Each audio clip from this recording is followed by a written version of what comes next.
This is gonna blow your mind. Leaders are announcing major battlefield wins, while on the ground the reality is a brutal grinding fight. One side declares a city captured, a strategic victory secured. The other insists its forces are still holding on, contesting every street and every building. In the middle of these conflicting reports are thousands of civilians trapped in a city that has become the epicenter of one of the most intense battles of the war. So, what's really happening in the city of Pokrovsk? To understand the chaos, you first need to understand why this one city matters so much.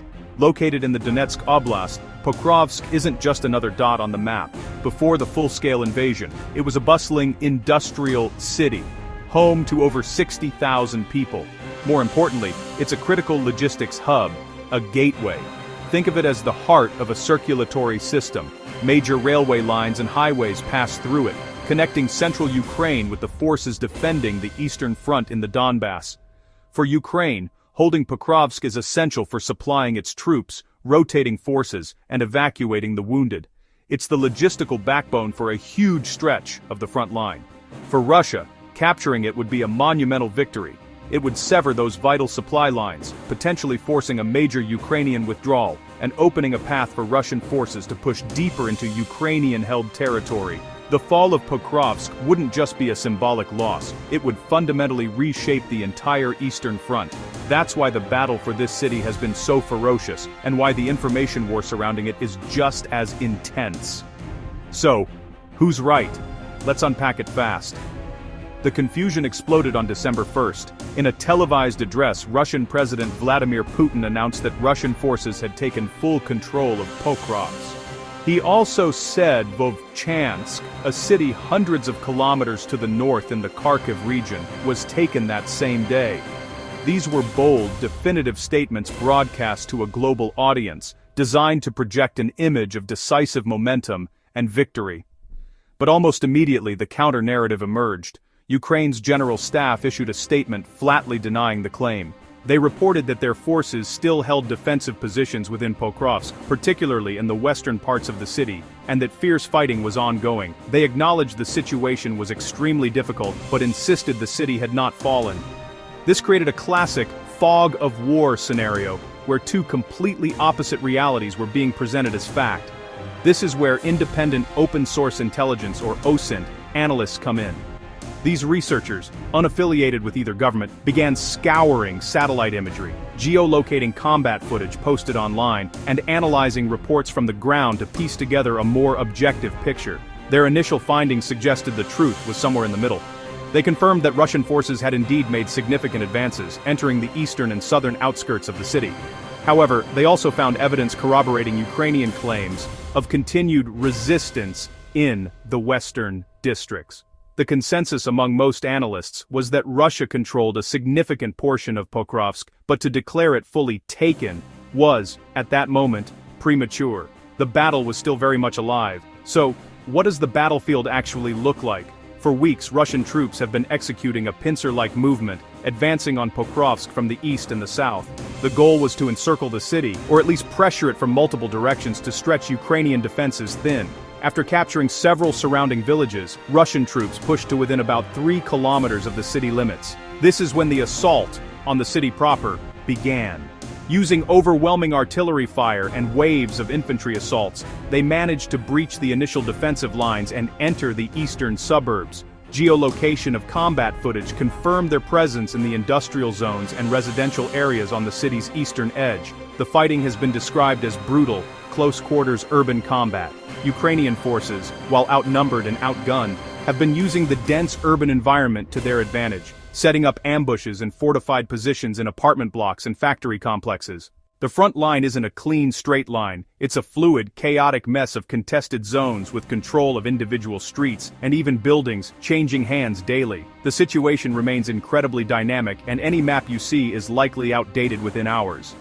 Beyond the tactical movements and conflicting claims, there is a devastating human story unfolding. The city that once held 60,000 people is now a ghost of its former self. Now it shelters roughly 11,000 residents. These are the people who couldn't leave or wouldn't leave. The elderly, the infirm, and those who simply have nowhere else to go. They are living in the crossfire. As the fighting intensified and infrastructure was targeted, The city's essential services collapsed. The city's power systems collapsed, plunging residents into darkness as winter temperatures dropped below freezing. Water systems collapsed, leaving people without clean drinking water or sanitation. Gas systems collapsed, cutting off the primary source of heating for thousands of Soviet-era apartment blocks. This fighting left civilians in the cold, huddling in basements and makeshift bomb shelters for warmth and safety. Humanitarian organizations describe a dire situation, with dwindling supplies of food, water, and medicine.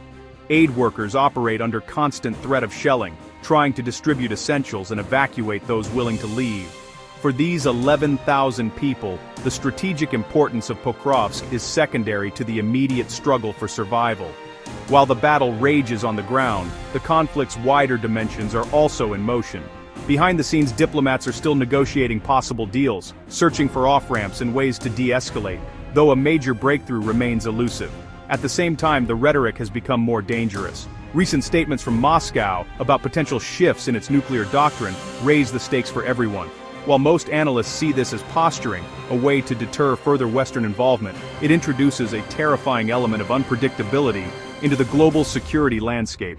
It's a reminder that the war in Ukraine is not happening in a vacuum. The outcome of battles like the one for Pokrovsk has ripple effects that are felt in capitals around the world, influencing everything from energy prices to international security policy. Analysts say Moscow has suffered heavy casualties trying to seize Pokrovsk, a cost that raises questions about the sustainability of its offensive. This brings us to the critical question: what happens next? The next 72 hours could be pivotal. Let's consider a few scenarios, keeping in mind that this is a highly volatile situation. In a worst-case scenario for Ukraine, Russian forces could overwhelm the remaining defenders and secure full control of the city. This would validate Putin's claim and represent a major strategic victory for Russia, severing Ukrainian supply lines and forcing a difficult and costly retreat from adjacent areas. A more likely middle ground scenario is that the current state of brutal attritional fighting continues. The front line within the city might stabilize, with Pokrovsk becoming a divided gray zone, similar to what was seen in cities like Bakhmut or Sievierodonetsk. Neither side would have full control, and the battle would devolve into a long, grinding struggle for every block. In a best-case scenario for Ukraine, its forces could manage to hold their ground and even launch localized counterattacks, pushing Russian troops back from key positions in the western part of the city. This would be a significant morale boost and a tactical success, buying crucial time to reinforce defenses and stabilize the front. So, the bottom line is this: we have claims, we have counterclaims, and underneath it all, a very real and devastating human cost. The battle for Pokrovsk is a microcosm of the wider war, a brutal military struggle, an information war of competing narratives, and a profound humanitarian crisis. And the next few days could change everything.